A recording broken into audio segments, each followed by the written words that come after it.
John knew. He knew that this was his chance, a moment to shine. This was game day.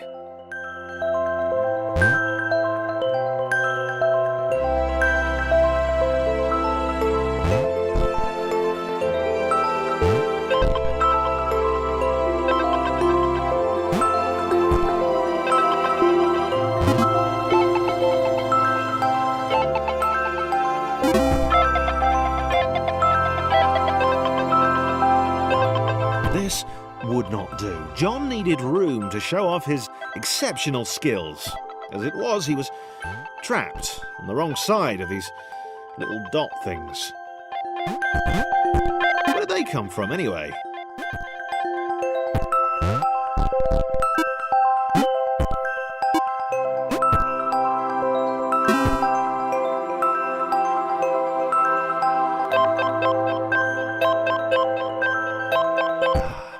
John inhaled the air of the open space, and it smelled of awesome. Time to flex those muscles, to put his training to use, time to show those little dots how it was done. John decided to press the switch, to let the little dots catch up with him. John cared for his new allies. You could tell from the sympathetic expression he'd practiced in the mirror all these years.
John was happy to keep helping.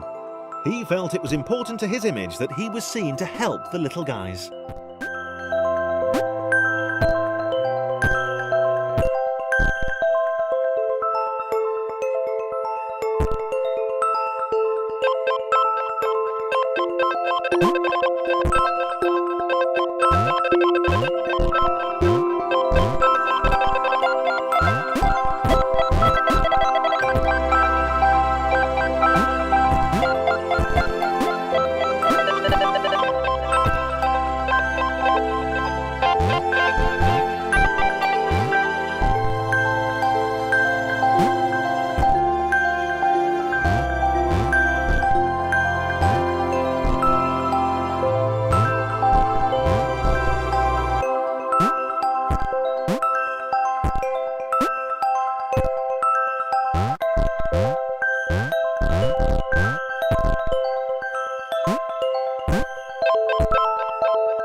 He didn't mind them so much either.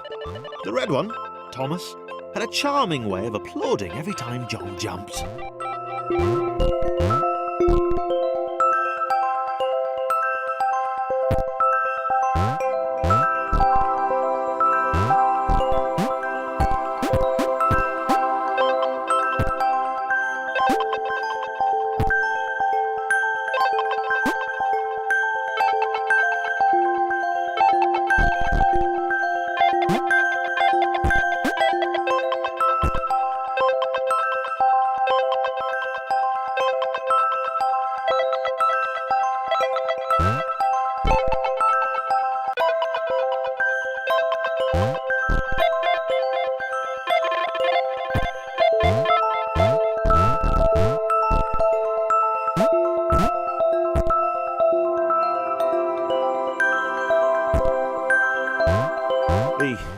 The orange one was less immediately likeable, but his unremitting cynicism and tutting amused John.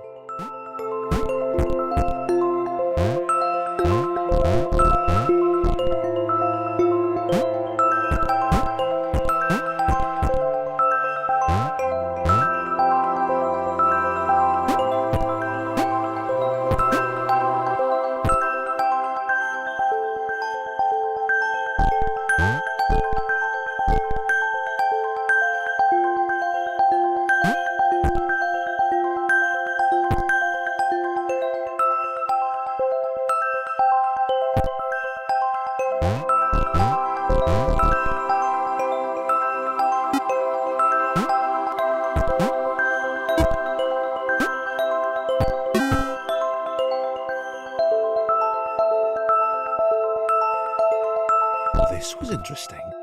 A floating target. This would require coordination, balance, and timing. John was sure the dots would be lost, but he was happy to guide them to triumph.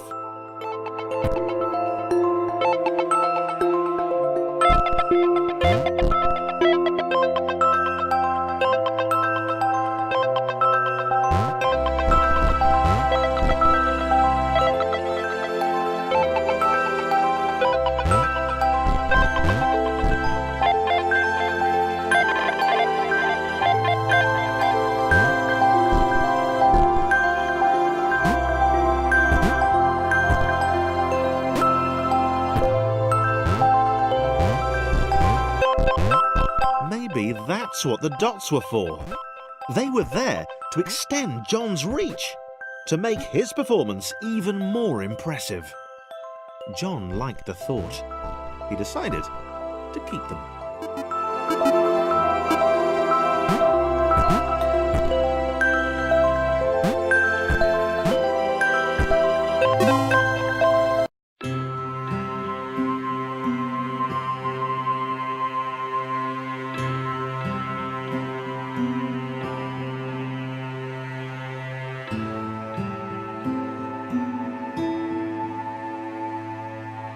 So, this was how Claire would die. She knew it would happen eventually. She was rubbish at jumping, and she moved slowly. She felt a little like her continued existence was breaking some kind of natural order. The crumbling pillar was a dramatic death, she supposed. Wait, what? Claire couldn't shake the feeling that she was not, in fact, dead. It was at that moment that Claire realised she had superpowers.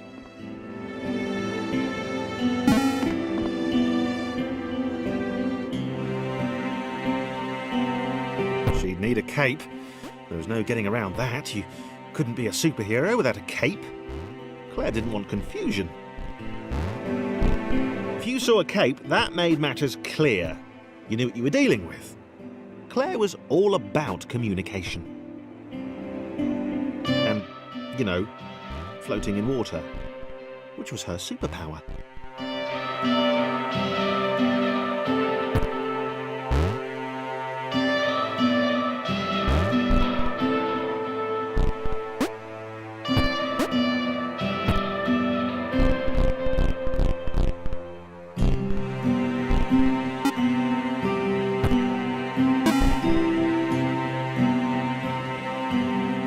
Right!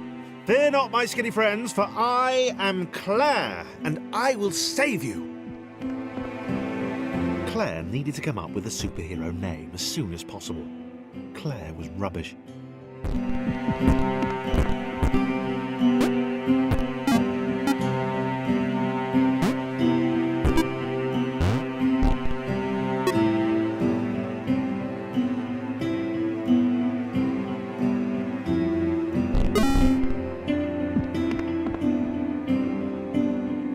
Claire arrived just in time, which was, of course, the perfect moment for superheroes to arrive.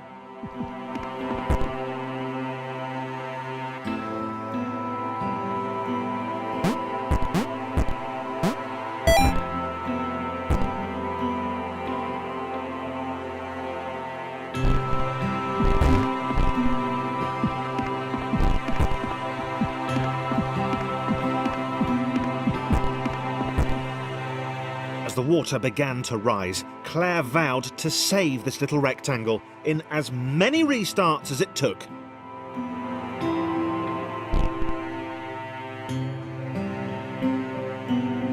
Claire wondered if Thomas would make a good sidekick. Or was she more the lone Avenger type? She liked that.